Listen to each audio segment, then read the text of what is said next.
پہلی بات میں مولانا سے معذرت کے ساتھ عرض کروں گا، مولانا نے فرمایا تھا کہ یہاں ایمان بہت ہے، نمازی اکثریت میں ہے، مجھے ادب کے ساتھ اختلاف ہے، ایمان نہیں ہے، یا قرآن جھوٹا ہے یا ہم میں ایمان نہیں ہے۔ قرآن کہتا ہے انتم الاعلون ان کنتم مومنین، اگر تم مومن ہوگے تم ہی سربلند رہو گے، ہم تو سربلند نہیں ہیں، تو کیا کہیں گے قرآن جھوٹا ہے؟ ایمان نہیں ہے۔ ہمیں موروثی عقائد مل گئے ہیں اپنے والدین سے، ہم by birth accident of birth مسلمان ہو گئے ہیں، ہم نے اسلام کی کوئی قیمت نہیں دی ہے، اسلام کو کوئی تکلیف جھیل کر اپنے لیے اختیار نہیں کیا ہے۔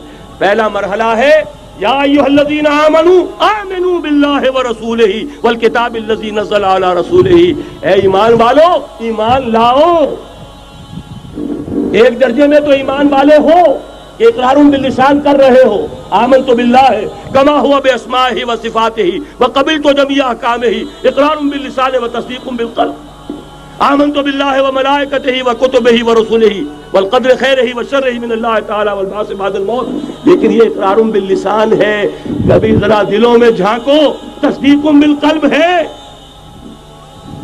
تصدیق بالقلب ہو جائے تو زندگی کا نقشہ بدل جائے گا، سوچ بدل جائے گی، ترجیحات بدل جائیں گی۔ آج زندگی سب سے عزیز ہے، پھر شہادت کی موت اس سے کہیں زیادہ عزیز ہوگی۔ نشان مرد مومن بات گویم جو مرگ آئے تبسم بر لبے اوست۔ تو پہلا مرحلہ ہے ایمان کی تجدید، ایمان کو تازہ کرو، ایمان کو تازہ کرو، اور اس کے لیے منبع اور سرچشمہ قرآن حکیم۔ هو الذی ينزل علی عبدہ آیات بینات لیخرجکم من الظلمات الی النور۔ قرآن سے ہی لوگوں کو بلاؤ، تلاوت آیات کے ذریعے سے لوگوں کو کھینچو، یہ میگنیٹ ہے جو سلیم الفطرت لوگوں کو کھینچ لے گا، پھر اسی کے ذریعے سے تزکیہ کرو۔ یا ایھا الناس قد جاءتکم موعظۃ من ربکم وشفاء لما فی الصدور، تمہارے سینوں کے اندر جو روگ ہیں ان کا علاج بھی یہی قرآن ہے، پھر اسی کی تعلیم دو۔ یتلو علیہم آیاتہ ویزکیہم ویعلمہم الکتاب والحکمہ، یہ پہلا مرحلہ۔ دوسرا مرحلہ جو ایمان اپنا تازہ کر لیں، شعوری طور پر اللہ، آخرت، رسالت، قرآن، محمد الرسول اللہ کی ختم نبوت، اس پر ایمان لے آئیں شعوری طور پر، تجدید ایمان۔ نوٹ کر لیجئے سورہ نساء کی وہ آیت، یا ایھا الذین آمنوا آمنوا باللہ ورسولہ، ایمان لاؤ، اے ایمان والو ایمان لاؤ۔ جو لوگ یہ مرحلہ طے کر لیں وہ بنیان مرصوص بنے بیعت کی بنیاد پر۔ لیکن بیعت کون سی؟ بیعت جہاد۔ یہ جو بخاری شریف میں ترانہ آیا ہے صحابہ کرام کا، غزوہ خندق میں جب صحابہ کدالیں چلا رہے تھے، خندق کھودی جا رہی تھی، تو ان کی زبانوں پر ایک شعر تھا، نحن الذین بایعوا محمدا علی الجہاد ما بقینا ابدا، ہم وہ ہیں جنہوں نے محمد سے بیعت کی ہے جہاد کی، جب تک جان میں جان ہے جہاد جاری رہے گا۔ یہ جہاد کی بیعت، سید احمد بریلوی رحمۃ اللہ علیہ نے پہلے بیعت لی تھی بیعت ارشاد، پھر بیعت لی بیعت جہاد، اور اسے کہا یہ سلسلہ محمدی ہے۔ سلسلہ چشتیہ میں بیعت ہو گئی، سلسلہ سہروردیہ میں ہو گئی، سلسلہ نقشبندیہ میں ہو گئی، سلسلہ قادریہ میں ہو گئی، اب آؤ بھائی سلسلہ محمدیہ میں بیعت کرو، اور سلسلہ محمدیہ جہاد کی بیعت ہے۔ نحن الذین بایعوا محمدا علی الجہاد ما بقینا ابدا۔ اس جہاد کی بیعت سے منظم ایک امیر کا حکم، بایعنا رسول اللہ صلی اللہ علیہ وسلم علی السمع والطاعۃ فی العسر والیسر والمنشط والمکرہ وعلی اثرۃ علینا وعلی لا ننازع الامر اہلہ وعلی ان نقول بالحق اینما کنا لا نخاف فی اللہ لومۃ لائم۔ ایک حدیث متفق علیہ، بخاری میں مسلم میں بھی، یہ ہے وہ اسلامی حزب اللہ کا دستور۔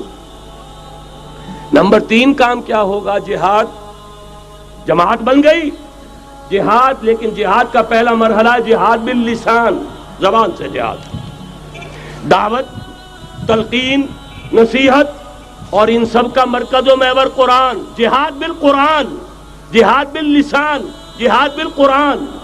فلا تطع الکافرین وجاہدہم بہ جہادا کبیرا۔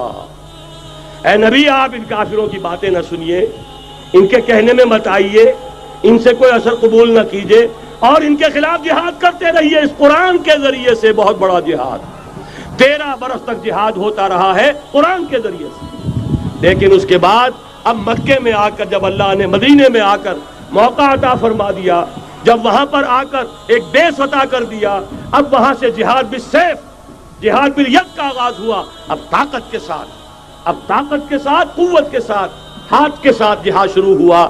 اس میں آخری بات عرض کر رہا ہوں، آج کے دور میں اس کی ایک شکل تو وہ تھی جو حضور کے دور میں تھی، 313 کے مقابلے میں 1000 یا 4000 3000 آ گئے تھے احد میں، ادھر سے 1000 نکلے تھے، بعد میں 300 چلے گئے واپس، تو 700 رہ گئے۔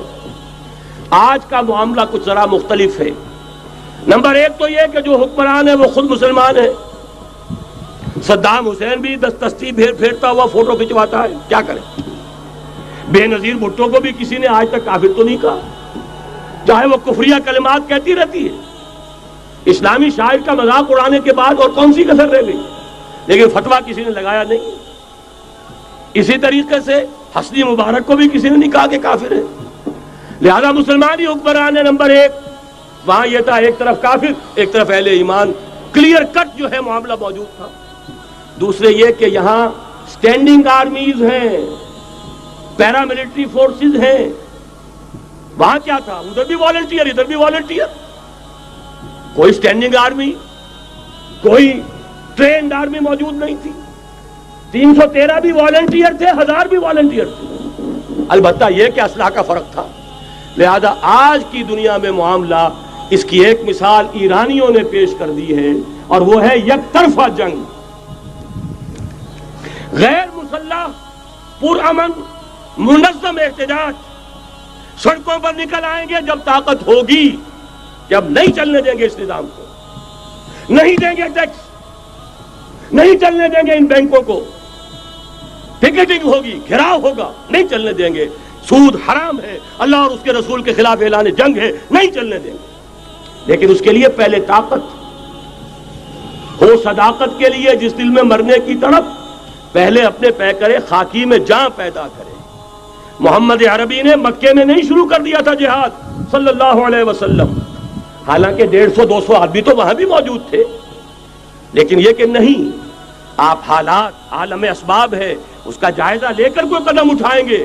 قرآن میں خود کہا گیا ہے، اے مسلمانوں پہلے تم 10 پر 1 بھاری تھے، اب تمہارے اندر الآن فیکم ضعفا، اب کچھ کمزوری آ گئی ہے، اب 2 پر 1 بھاری رہے گا۔ لیکن کمزوری اسی وقت آ گئی تھی، اور سب جو ہے کم ہو گیا۔ نئے جو مسلمان ہوئے تھے ان کی وہ پختگی تو نہیں تھی جو مکے کے مہاجرین کی تھی، جو ان آزمائشوں کی بھٹیوں میں سے گزر کر آئے تھے، جو کندن بن کر نکلے تھے ان آزمائشوں کی بھٹیوں سے۔ لہذا جان لیجئے آج کے دور میں جہاد بالید یک طرفہ جنگ کی صورت میں ہوگا، اور اگر ایرانیوں نے کر کے دکھا دیا تو ڈوب کر بر جانے کا مقام ہے سنی مسلمانوں کے لیے کہ وہ نہ کر سکے۔ جب بھی میں بات کرتا ہوں کہتے ہیں یہاں نہیں ہو سکتا، کیوں؟ یہاں کوئی صاحب ایمان نہیں، یہاں کوئی صاحب غیرت نہیں، کوئی صاحب حمیت نہیں، میرے نزدیک جھوٹ ہے۔ جانے دینے کے لیے تو نظام مصطفیٰ میں بھی آ گئے تھے، نام نہاد نظام مصطفیٰ تحریک، ہر جس نظام مصطفیٰ تحریک نہیں تھی وہ صرف بھٹو کے خلاف ایک تحریک تھی، ورنہ ولی خاں ہو، پیر پگاڑا ہو اور اصغر خاں صاحب ہو، یہ نظام مصطفیٰ کے ماننے والے، قائم کرنے والے، وہ صرف بھٹو کے خلاف تحریک تھی۔ لہذا اس میں بھی مسلمانوں نے جانیں دے دی، تو اب آپ سوچئے کہ پھر کوتاہی ہماری ہے، ہم نے راستہ ان کے سامنے رکھا نہیں، بات واضح کی نہیں، لوگوں کو عمل کے لیے ابھارے، راستہ بھی تو دکھائیں۔ نمبر 1 ایمان کی تجدید بذریعہ قرآن، وہ جنس نہیں ایمان جسے لے آئیں دکانیں فلسفہ سے، ڈھونڈے سے ملے گی عاقل کو یہ قرآن کے سپاروں میں۔ مولانا ظفر علی خاں کا ایک شعر پہلے پڑھا تھا میں نے کہ نور خدا ہے کفر کی حرکت پہ خندزن، پھونکوں سے یہ چراغ بجھایا نہ جائے گا۔ انہی کے شعر پر تقریر ختم بھی ہو رہی ہے۔ ایمان کا منبع اور سرچشمہ قرآن، وہ جنس نہیں ایمان جسے لے آئیں دکانیں فلسفہ سے، ڈھونڈے سے ملے گی عاقل کو یہ قرآن کے سپاروں میں۔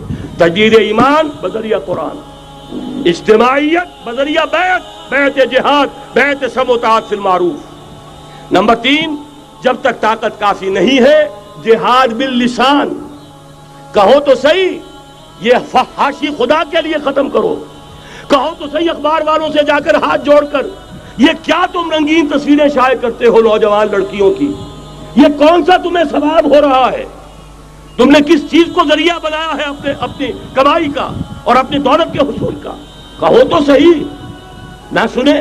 بہرحال اللہ تعالیٰ کے ہاں تمہارے کہنے کا یہ جو نہیں عن المنکر باللسان ہے تمہیں تو اجر و ثواب ملے گا۔ اور جب طاقت اتنی ہو جائے کہ ٹکر مول لینے کی پوزیشن میں ہو تو نکل آؤ، گھیراؤ کرو۔ شیعوں نے پاکستان میں بھی کر کے دکھا دیا، 50,000 نے جا کر سول سیکریٹریٹ کا گھیراؤ کر لیا۔ ابھی ماشاء اللہ جوان تھا، بوڑھا نہیں ہوا تھا، کل 3 برس، اور بڑے تنتنے کے ساتھ ضیاء الحق صاحب لے کر آئے تھے آرڈیننس، زکوٰۃ آرڈیننس۔ 50,000 نے جا کر گھیراؤ کیا، اگر ہمیں کمٹمنٹ نہیں دو گے کہ ہمیں ایگزمپٹ کیا جائے گا نہیں اٹھیں گے، مارو گولیاں، مارو جتنوں کو مارنا۔ چیف مارشل اللہ ایڈمنسٹریٹر کی ناک رگڑی گئی زمین میں، کمٹمنٹ دی کہ جی میں آپ کو کر دوں گا، ایگزمپٹ کر دوں گا، وعدہ ہے، تب اٹھے۔ یہ ہے راستہ کام کرنے کا، یہ ہے طریقہ، لیکن تنظیم ہو، موب نہ ہو۔ ایسا نہ ہو جو ہوا مالاکنڈ میں، بیچارے صوفی محمد صاحب کہتے ہیں میں نے تو کسی کو گولی چلانے کا حکم دیا ہی نہیں، یہ گولیاں ویسے چل پڑی، اور اس کے بعد ایک ایک مورچے پہ جا کر ہاتھ جوڑ رہے ہیں امیر صاحب کہ خدا کے لیے باہر نکلا اور نہیں آ رہے۔ یہ نہیں، سم و طاعت فی المعروف، جو حکم دیا جائے، حکم ہو حرکت کرنے کا تو حرکت کرے، اور حکم ہو رک جانے کا تو رک جائے۔ اگر یہ نظم جماعت نہیں ہوگا خیر وجود میں نہیں آئے گا، قربانیاں ہوں گی اور ضائع جائیں گی۔ چنانچہ ایک اخباری انٹرویو کی روح سے انہوں نے خود کہا یہ جانیں جو ہیں شہادت کی نہیں ہے، جانیں ضائع گئیں۔ حالانکہ مجھے اختلاف ہے، اس کو کہنا یہ چاہیے تھا کہ جس نے بھی خلوص میں اگر غلطی کی ہے بہرحال اللہ کے ہاں اس کا جو ثواب محفوظ رہے گا، جان دینا آسان کام نہیں ہے، لیکن یہ ضرور ہے کہ نظم کے بغیر دی گئی ہے اس کا دنیا میں نتیجہ نہیں نکلے گا۔ تو یہ میں نے عرض کیا آپ سے 4 نکات: تجدید ایمان بذریعہ قرآن، اجتماعیت بذریعہ بیعت جہاد اور بیعت سم و طاعت فی المعروف۔ پھر جب تک طاقت کافی نہیں عن المنکر باللسان، مظاہرے کرو، لوگوں کو جا کر روکو، ہاتھ جوڑو، خوشامد کرو، باز آ جاؤ، منکرات کو چھوڑ دو، اللہ کے غضب کو دعوت نہ دو، اللہ کے غصے کو نہ بھڑکاؤ۔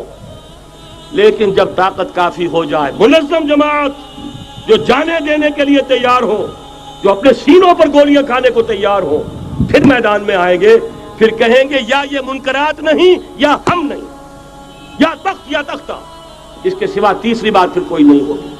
اور اس کے لیے یہ ون سائیڈڈ وار، یک طرفہ جنگ ایرانیوں نے کر کے دکھا دی، ہلکی سی جھلک ہمیں بھی پاکستان میں دکھا دی۔ اب بھی اگر ہم کہیں کہ ہمارے سامنے راستہ نہیں ہے تو یہ سوائے اس کے کہ اپنے آپ کو، وہ جو اقبال نے کہا پتہ نہیں نام کیا ہے اس کا، خدا فریبی کے خود فریبی، عمل سے فارغ ہوا مسلمان بنا کے تقدیر کا بہانہ۔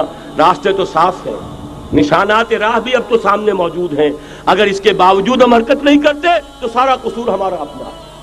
جو باتیں میں نے عرض کی ہیں، اب ظاہر بات ہے ایک تقریر میں نے بہت سا مواد جمع کیا ہے، میری کتابیں ہیں، میرے کیسٹس ہیں، ان سب کا جو ہے اب جس کے بھی دل میں کوئی جذبہ ابھرا ہے، اس جذبے کو بہت قیمتی سمجھیے، جس کے بارے میں اقبال کا ایک خوبصورت شعر ہے: آرزو اول تو پیدا ہو نہیں سکتی کہیں، اور ہو جائے تو مر جاتی ہے یا رہتی ہے خام۔ اس لیے کہ یہ ماحول ایسا ہے، یہاں بری آرزویں پروان چڑھتی ہیں، دولت کی آرزو، شہرت کی آرزو، جائیداد کی آرزو اور اقتدار کی آرزو، لیکن یہ کہ کبھی دینی اگر جذبہ ابھرتا بھی ہے تو ماحول اسے غذا نہیں دیتا، آکسیجن نہیں ہے، وہ پودا مرجھا جاتا ہے۔ لہذا جس کے دل میں بھی وہ جذبہ ابھر آیا ہو اس کو مضبوطی کے ساتھ اس لمحے کو امر بنا دیجئے۔ ہندی میں الف لگانے سے برعکس ہو جاتا، امر، تل اٹل، امر بنا دے اس کو، یہ ہمیشہ کا ہو جائے۔ کہ اب اس پر عمل کا آغاز ہوگا، اور عمل کے آغاز کے لیے مزید اگر آپ کو سمجھنے کی ضرورت ہے، جیسا میں نے عرض کیا ہے، کیسٹس ہیں، کتابیں ہیں، ہمارے دفاتر ہیں، یہاں قریب آپ کے جو ہے وہ دفتر موجود ہے، وہاں سے لیجئے، عاریتاً لیجئے، خریدیے، پڑھیے، گفتگو کرنی ہو، میں اسی شہر لاہور میں رہتا ہوں، آئیے، بات کیجئے، سمجھیے، سمجھائیے، لیکن یہ کہ ایک عزم تو کر کے اٹھیے۔ وہ عزم کیا ہے؟